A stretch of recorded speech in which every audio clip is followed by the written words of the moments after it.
A straight girl answers a newspaper ad from a woman looking for a woman because the other girl has quoted her favorite poet. Genius or madness? We'll see. We begin the story in a Jewish church. Jessica is there with her family who are trying to marry her off to anyone. Terrible.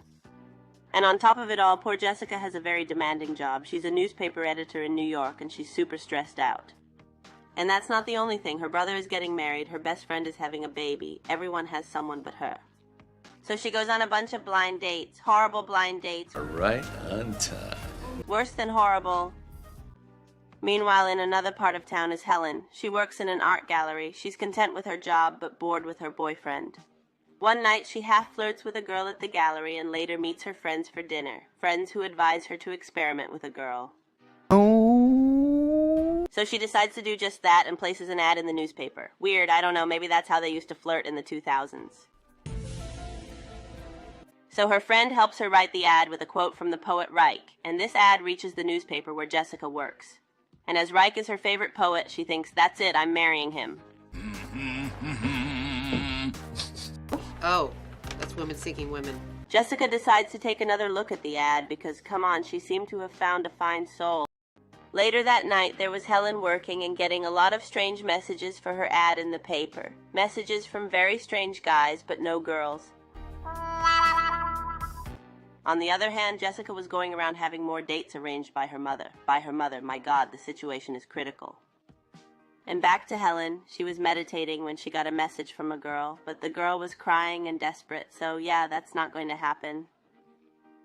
One night, Jessica goes out to dinner with her family who were trying to hook her up with another guy. But when that doesn't go well, this guy tells her that the problem isn't the boys, the problem is her. The next day, Jessica sets up a date with Helen, and she almost regrets it, but Helen had already seen her, so she goes out on a date. Well, no. Jessica regrets it, apologizes, and runs away.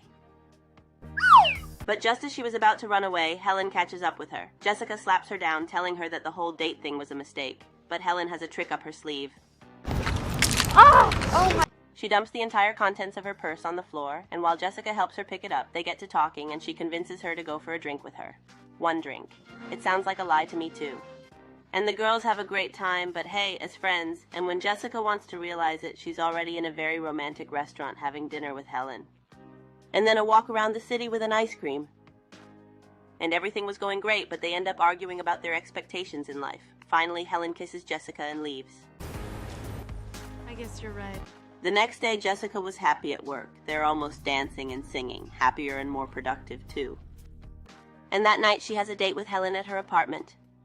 A date where a very nervous Jessica shows up with exhaustive research on girl-on-girl relationships, and Helen is already like, okay, but what do I do?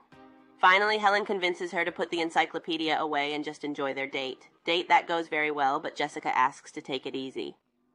And off they go. They take it slow, but they still go on dates. Helen is falling in love with Jessica and is a little desperate that their relationship isn't progressing faster. They're taking it very, very slow. And meanwhile, Jessica is happier these days at work. She's smiling all over the place when she gets texts. Her boss, Josh, asks her what she's up to, if she's seeing anyone, but she goes from the question and leaves. One night, the girls have a date at the movies, and when they leave, they pass by Jessica's work, who has to look for something, and they just happen to run into Josh, Jessica's boss. She quickly tells him that Helen is a friend from the gym. And that's not the only thing. Apparently, Jessica was having an affair with this Josh guy, but that didn't go well. Anyway, the girls continue their date and go out to dinner. While they were there, some guys try to hit on them, but Helen was more busy groping Jessica under the table, so they blow them off and go to Helen's apartment. Come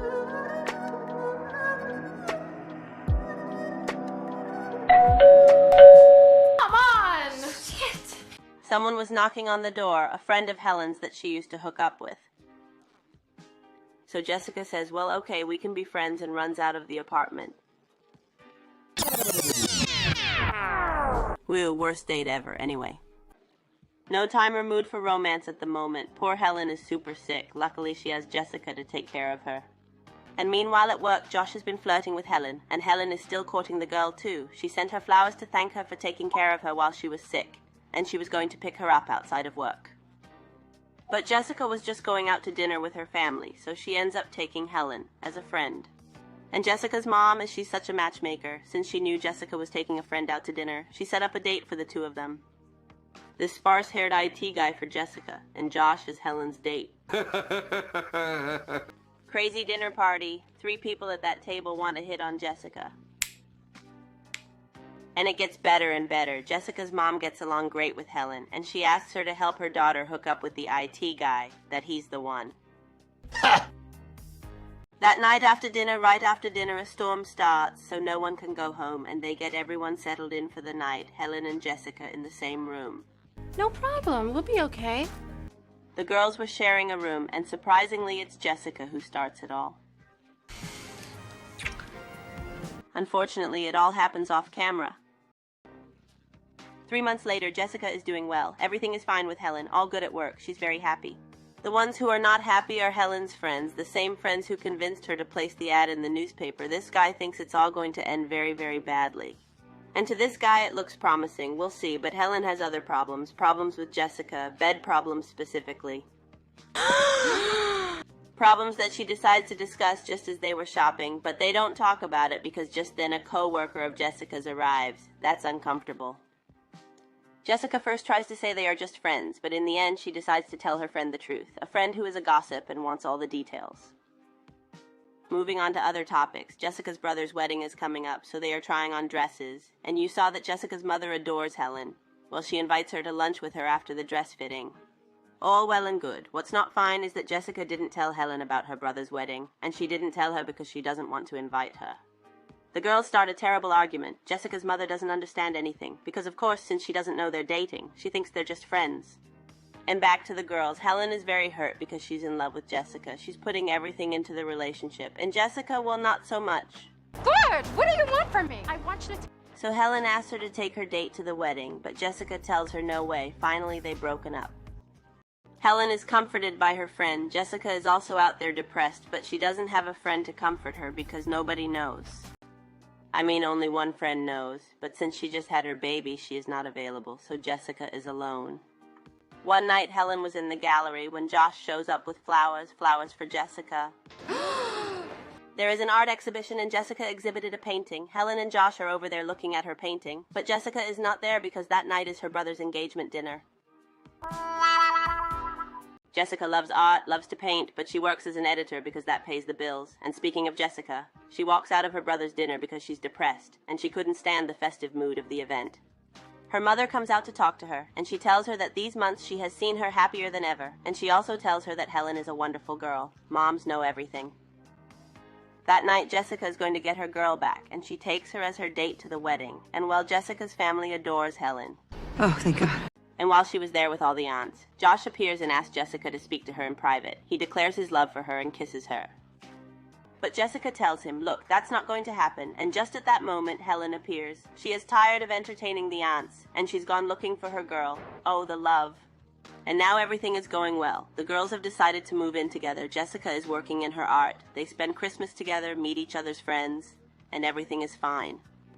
Well, no, because girls keep having problems in bed, and they continue like this for a while, but finally Helen decides that this relationship is over.